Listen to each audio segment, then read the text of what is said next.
तोरा नाम कहा? हरिया साहब। कब से काम कर रहल बाड़ा? ये कोनो 5-6 साल हो गए हुजूर।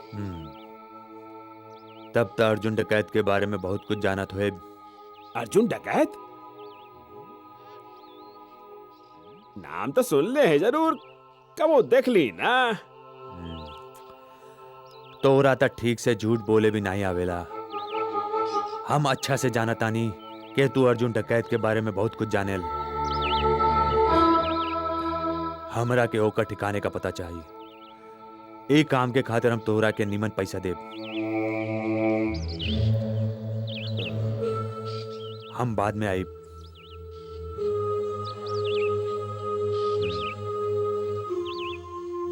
कैसन खबर ले आइल हवा नटखट?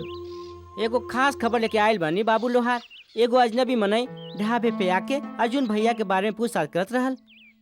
कौन हो सकेला वो अजनबी? हमरा तो लागत बा वो खुफिया पुलिस के आदमी होखी। वो जौनो होए, अर्जुन सरदार तक पहुंचे से पहले ओकरा के ऊपर पहुंचाई दिया जाए।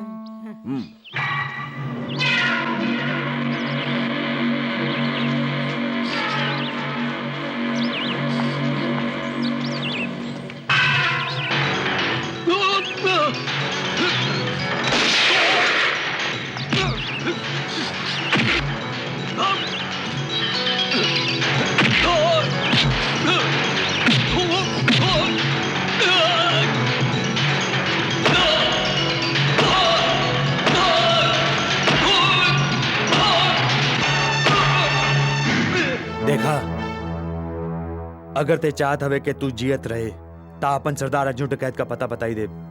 हम अपन जान दे सके नहीं, पर अपने सरदार के साथ है गद्दारी नहीं कर सके नहीं।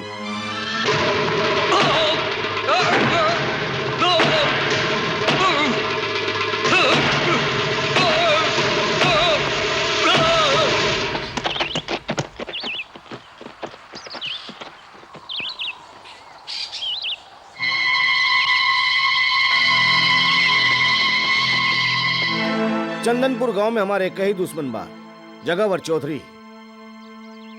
ये नया दुश्मन बाबू लोहार के अगवा कैले बा। कोई सकेला कौन पुलिस वाला होए।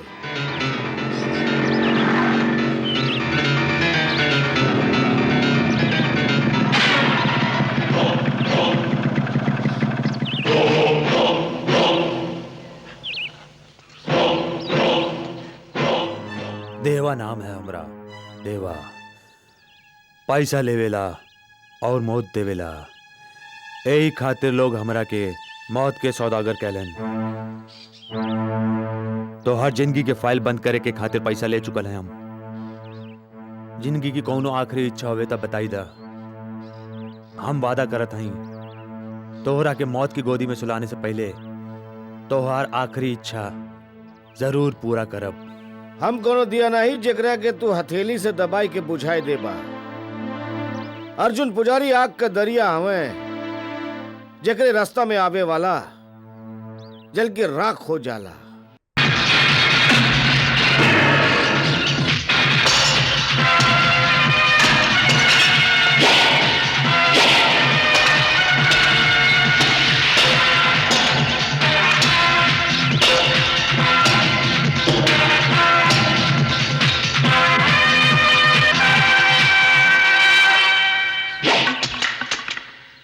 तो नसीब अच्छा है कि सूरज डूब गई। सूर्यास्त के बाद ब्राह्मण केहू पे हाथ नहीं उठावेलन। तू चाहता हमार जान ले सकेला। हम वादा करत हई तोरे पे वार नहीं करबे। भीख में मिलल जीत के ताज ना मर्द के सिर पर नीमन लागेला अर्जुन पुजारी। और देवा नपुंसक नहीं है।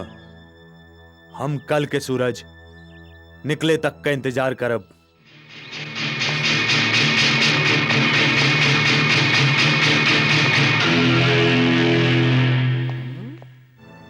नटखट बरार से जौन अजनबी नौजवान तोहरा से अर्जुन सरदार के बारे में पूछताछ करे रहल, वो ये गांव में कहीं छुपल बा और तोहरा के पता लगावे के बा कि ये भगत कहवा बाऊ। काहे का बात है? वो एगो किराए के कातिल है और जगावर चौधरी ओकरा के शहर से बुलावले बा अर्जुन सरदार के जान से मारे खातिर। हम ओकरा के मार के ओकर लहास अपना साथ ले जाए और अर्जुन सरदार के गोलन पे रख दे। नहीं, तू एगो काम करे, ई बखत यहाँ से चली जा। तो हर गांव में भटकर ठीक नहीं बा और पुलिस सादा लिबास में घूम रही बिया। कहीं तू पकड़ा गेला तो मुसीबत हो जाए। और वो किराए के खातिर के तो हम देखत हई।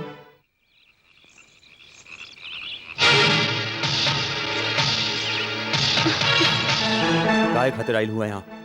तो हर सोअल आत्मा की जगावे खातिर और ये बतावे खातिर कि अर्जुन पुजारी के माथे पे डाकू होवे के कलंक लागल बा। बाकी वो डाकू नहीं बा। वो लूट मार के खातिर हथियार नहीं उठावले बा। हमार आत्मा सोई है या जागी, या फिर अर्जुन पुजारी डकैत काहे बनल? ई जाने में हमार कौनो दिलचस्पी नहीं के और ना ही कौनो फर्क पड़ेला। हम एगो पेशेवर कातिल हई। सुपारी लेके खून करब ही हमार पेशा है। जानत हई और यही खातिर हम तोरे से एगो सौदा करे आयल हई। लेकिन ओकरा से पहले तोरा के अर्जुन पुजारी के बारे में कुछ बतावा चाहत हई। नमस्ते ठाकुर साहब, ई गांव वाला रहुआ के राउर जन्मदिन के बधाई देवे खातिर जमा भइल बाड़न। बोला ठाकुर साहब के जय। ठाकुर साहब का जय। ठाकुर साहब का जय। ठाकुर साहब का ठाकुर साहब, हम आपका लंबी उम्र का प्रार्थना करत हई। आप हम गावालन पे बहुत उपकार कैली हैं, वो हमनी के भुला नहीं सकेली। अर्जुन, तू तो जानेला कि गांव हमनी के पुरखन का है, यही लिए ये गांव से हमके बहुत प्यार है। ये गांव के लोगन खातिर हमसे जौन भी छोट मोट काम भइलू हम कैली है, लेकिन कोनो बड़ा कारनामा नहीं है। लेकिन हम तो सबसे वादा करते हैं कि हम जब तक जियत रहब, ये गांव का खुशहाली खातिर, ये गांव का तरक्की खातिर हमसे जौन भी बन पड़ी हम जरूर करबे। ठाकुर साहब, ये लिए हम गाँव वालन के इच्छा है कि अगले चुनाव में आप अपने गांव से लड़ी। हमने की विश्वास बा कि आप एमएलए बन के ये गांव को उद्धार करबे, जैसन आप लोगों की इच्छा। विक्रम, तू हमार रास्ता काहे रोकले बाड़ा? रजनी, भरल जवानी में तू विधवा हो गईलू, एकरा में तुम्हार कौन दोष बा? भगवान तोरे साथे बहुत अन्याय कैलन। तू एगो काम कर, रात के हमने के हवेली पे आजा। वहां हम तोहरा के इतना प्यार करब कि तोहार मन खुश हो जाई और बरसन के जवन तोहार प्यास हुई वो बुझ जाई। एगो विधवा साथे ऐसन बात करत तोहरा के लाज आवे की चाहिए।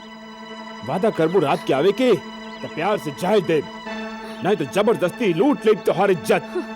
विक्रम, तू क्या समझेला? ई गांव में तोहर बाप के राज चलेला, जौन तू कोनो लड़की के साथ जबरदस्ती कर सकेला? खबरदार, दोबारा एकरो और आंखें उठावला ता बहुत बुरा अंजाम होई तोहार। चला रजनी।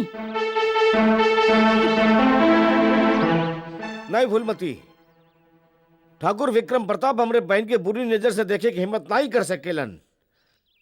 उनके साथ तो हमार कोनो दुश्मनी नहीं थी। दुश्मनी नहीं के त का भाई? ठाकुर त गाँव के बहु बिटियन के अपन बाप की जागीर समझेला और ओकर बस चले ना तो हर जवान लड़की के अपन हवस के आग में जलाई देवे। कहीं ऐसन ता नहीं दूसरे गांव वालन जैसन तू हो ठाकुर से डरेला?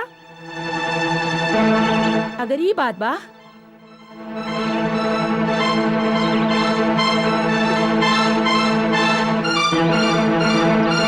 तईला चूड़ी और पहला के, ताकि तोहर बहन के पता लग जाए कि कितना बदनसीब हवे हो जेकरा तोहरे जैसन कायर भाई मिलल बा।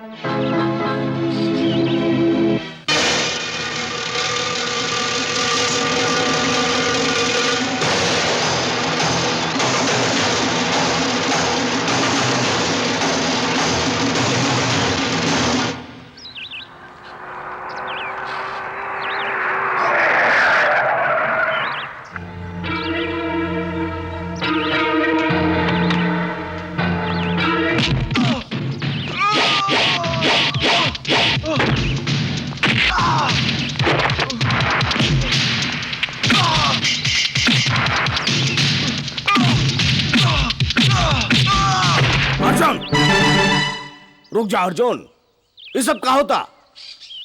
ये अपन भाई से पूछी ठाकुर साहब, एक समझा दें। अगर ये हमरे बहन के ऊपर बुरी नजर से देखे के कोशिश कैलिस न तब एक एक काट के जमीन में गाड़ देबे। आज तू ये ठाकुर के, ये गांव का ठाकुर के अपना ही निगाह में गिरा देला। इतना गंदी हरकत करते हुए भी तोरा के शर्म ना आए? ये गांव हमनी के है, ये गांव का हर मनई हमनी के परिवार जैसन है। काशीनाथ, काशीनाथ गांव का पंडित हमक पांडे और तू पंडित के बिटिया पे बुरी नजर रखला, नालक बुरी नजर रखला तू। हमार भाई जौन जलील हरकत कैले है ओकरे लिए हम हाथ जोड़ के माफी मांगत है, हमके माफ कर दा।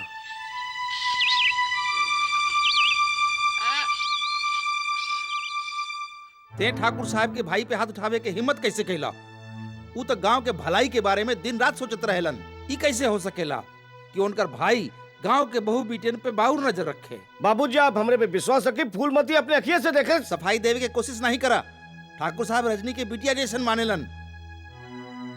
हरिया जब रजनी के छेड़लस तो ओकर अंजाम का भइल। ठाकुर साहब ओकरा के गांव से निकाल देलन।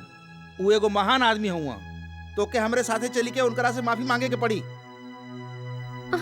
भैया ऐसा कुछ नहीं कहले हवन पिताजी जी, उनकरा के ठाकुर से माफी मांगे के पड़ी। और बाबूजी, ठाकुर विक्रम हमरा के बहुत बार छेड़ चुकल बाड़न, लेकिन ये बात हम आज तक केहू से ना कहनी। लेकिन आज उनकर इरादा कुछ ज्यादा खतरनाक रहल। अगर फूलमती आज बीच में ना आए तो शायद अगर ये बात है तो हम ठाकुर साहब के लगे जाके विक्रम के शिकायत करब। एकर कोनो जरूरत नहीं बाबूजी। ठाकुर साहब पूरा गांव के सामने हमसे माफी मांगले, काहे कि विक्रम जौन कले रहल ओकरे खातिर ओके सबक सिखावल बहुत जरूरी रहल।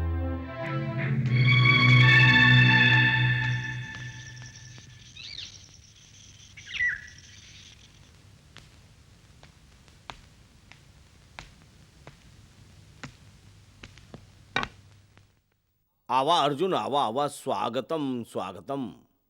आप हमके यहाँ काहे बोलौली ठाकुर साहब? चीर हरण नाही देखबा? भैया रजनी, ठाकुर, तू जाना ला उस दिन तोरे सामने हम अपने भाई के चाटा काहे मरली है? वो ये लिए कि जौन सु काम को शुरू कैले से ओके वो अधूरा छोड़ दे हलस। जगह चौधरी, अगर हमरे बहन के कुछ कैला न तो हम तोहार पूरा वंश मिटा देबे। वंश मिटा। एकर हालत तो देखा, ये बेचारे का हालत तो ऊ पंछी की तरह बा जेकर पर काट दिहल गइल हो, लेकिन उड़े के कोशिश कर रहल हो लेकिन उड़ ना पावता। अब तो ही लोग फैसला करा कि पहले एकरे बहन के आशीर्वाद के दे। रउआ बड़ा है भाई जी, एक खातिर ठाकुर परिवार के परंपरा के हिसाब से एकरे बहन के आशीर्वाद भी पहले रउए दे। ना ना ना ना ना, ये तो बहुत बेइंसाफी होगी। हमें काम करत हई, हमें सिक्का एक हवा में उछालत हई। अगर हेड आई तो पहले आशीर्वाद हम दे, अगर टेल आई तो आशीर्वाद तू सब लोग मिलके दिया। ये हम सिक्का हवा में उछल लिए, हेड आ गई, अब तो हमके आशीर्वाद देवे के पड़ी।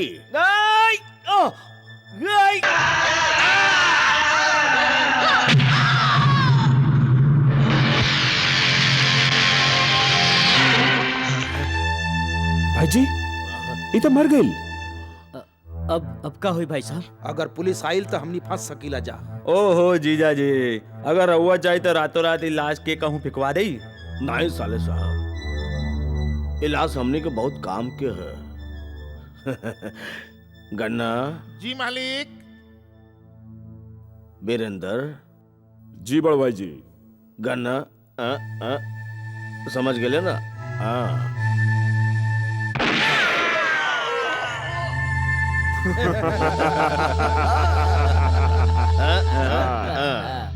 तमाम गवाहन और सबूतन के मद्देनजर रखते हुए ई अदालत ई नतीजा पर पहुंची बा कि मुलजिम अर्जुन पुजारी की बहन का गन्ना उर्फ गुलशन यादव से नाजायज संबंध रहल, जेकरे वजह से अर्जुन पुजारी ने गन्ना उर्फ गुलशन यादव का कत्ल कर दियल।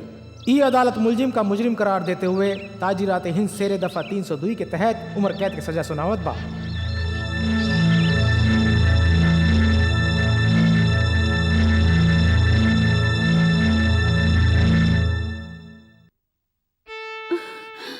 ई रउआ का कर लेली?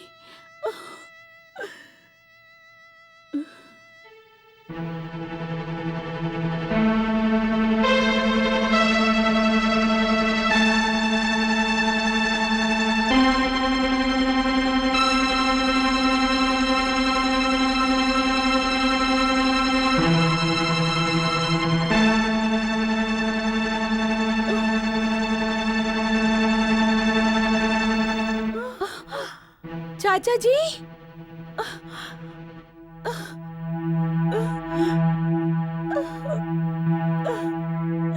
चाची, चाची, चाची।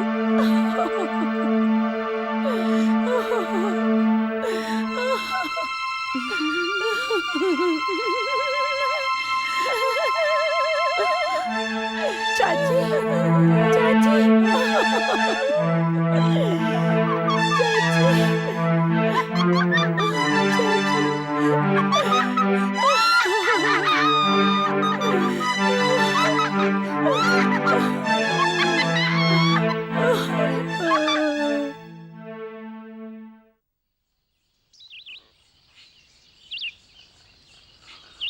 जगावर चौधरी के अत्याचार जन्म देले बा अर्जुन डकैत के।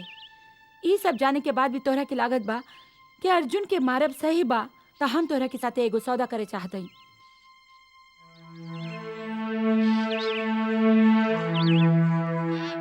हम अर्जुन से बहुत प्यार करेनी और ओकरे खातिर कुछ भी करे को तैयार हई। हमरे पास दौलत त नाही, पर औरत के ऊ चीज बा जेकरा के पावे खातिर दुनिया के हर मर्द बेचैन हो जावेला, ओकर इज्जत। और अर्जुन की जिंदगी के खातिर हम अपन इज्जत कुर्बान करे के तैयार हई।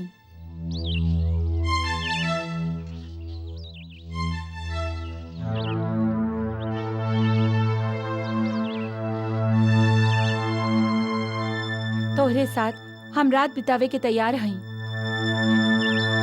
मगर एकरे बदला में तोहरा के कल सुबह सूरज निकले से पहले ई गांव छोड़ के जाए के पड़ी।